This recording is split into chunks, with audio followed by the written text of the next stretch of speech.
waxa isweydiiyaan imise qaybood buu u kala baxaa jinku imise nooc ayuu jinku u qaybsamaa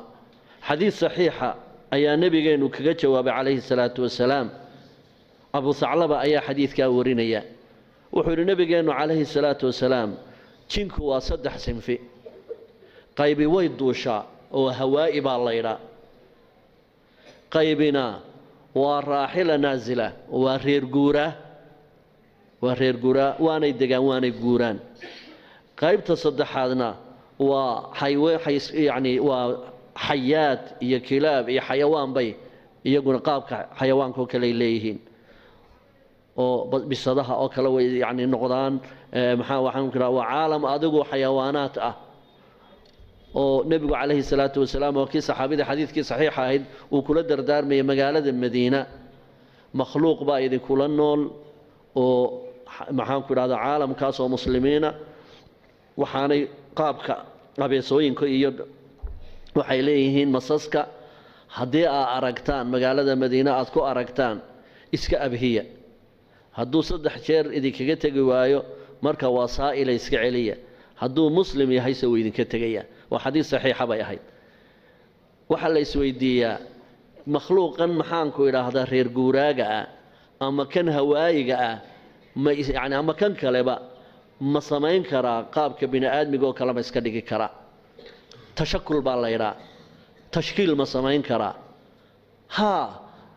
axaadiis iyo aayaad badan baa caddaynaya oo ilaahay tabaaraka wa tacaala markii uu ka warramaya dagaalkii badar waa kii isku soo shabahay suraaqa binu maalik وإذ زين لهم الشيطان أعمالهم وقال لا غالب لكم اليوم من الناس وإني جار لكم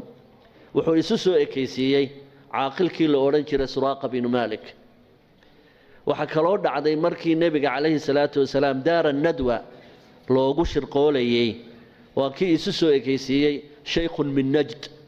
وإذ يمكر بك الذين كفروا ليثبتوك أو يقتلوك أو يخرجوك ويمكرون يمكر الله والله خير الماكرين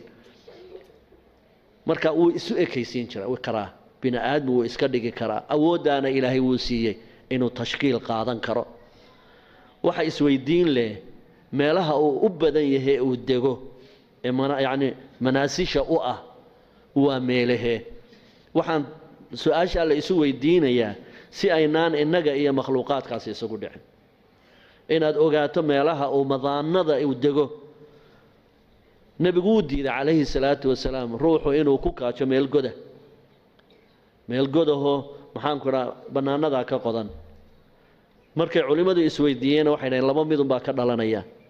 in makhluuq caadiiba ku jiro ama maxay ku jiraan quraanjooyin ama naflay oo aad dhibto iyo inuu ku jiro caalam aljinba ay degaan u tahay oo dabadeedna ay isku dhacdaan marka meelaha godadka ah ee meelaha ka qodan inaanad biyo bayla ku shubin inaanad kaadidaadii la doonanin waa muhiim bay ku tahay haddii masku jiro adigoo kaajayo kugu soo boodo nijaasowday naxday balaaya ka raacday haddii jin ku jirana dawab isdilaysaan marka sababaha ugu badan ee inaga iyo iyagu ay isku dhacna waxa weeye waa markaynu inagoon bisinka qabsanin biyo bayla ay daadiyaan dadku ama dhagax weyn intuu meel ka qaado meel qashin oo kale uu ku tuuro ama ruuxu uu meel qashina iska soo maro isagoon bisinka qabsanin ama suuliyaasha oo kale marka la gelayo aanu bisinka qabsan bismillaah allahumma inni a'uudhu bika min al-khubuthi wal-khabaa'ithi iyo wixii la mid ah marka meelaha xashiishka lagu tuuro meelaha musqulaha ah iyo meelaha bannaanada cidlada ah maxaan ku idhaahdaa meesha gabiyada hoostooda way harsadaan geedahana way harsadaan laakiin booskay ka fadhiistaan waxa weeyaan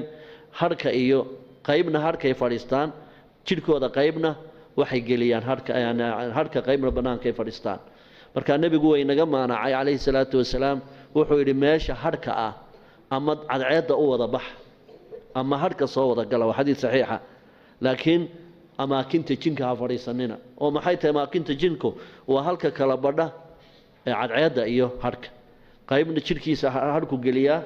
qaybna bannaanka ayuu dhigaa waana amaakinta iyo meelaha ay u hooyadaan ama ay fadhiistaan markay haasaawayaan marka labada dhinac midun inaad wada gasho ayaa shareecadu ay ina faraysaa waxa kaloo la inoo sheegay haddii rabbiga xukunkiisa leeyahay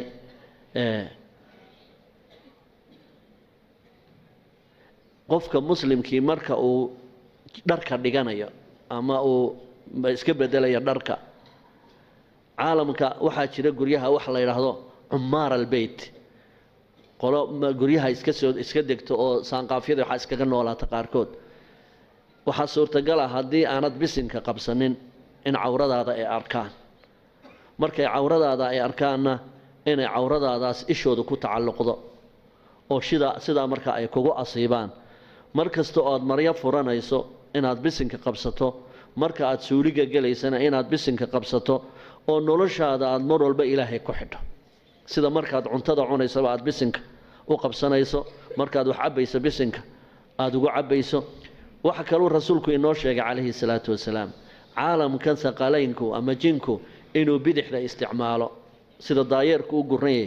daayeer midku yani wax ku tuurmay aragteen ma jiro bidixdu isticmaala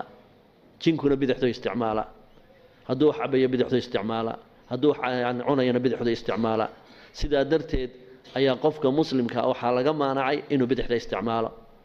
wuxuuna u qaybiyey rasuulku midigta iyo bidixda hawlo u qaybiyey wuxuu waxa la aliyo wixii karaamo leh midigta iska leh waxa la aliyo wixii qaaduuraat ana bidixda iska leh bidixdaad iskaga siiminaysa bidixdaad ku istishaysanaysa wixii xashiisha bidixdaad ku tuuraysa bidixda ku isticmaali maysa wax khayr leh waxa la aliyo wixii noloshaada ku tacalluqay laakiin la leexinayo baa bidixda lagu isticmaala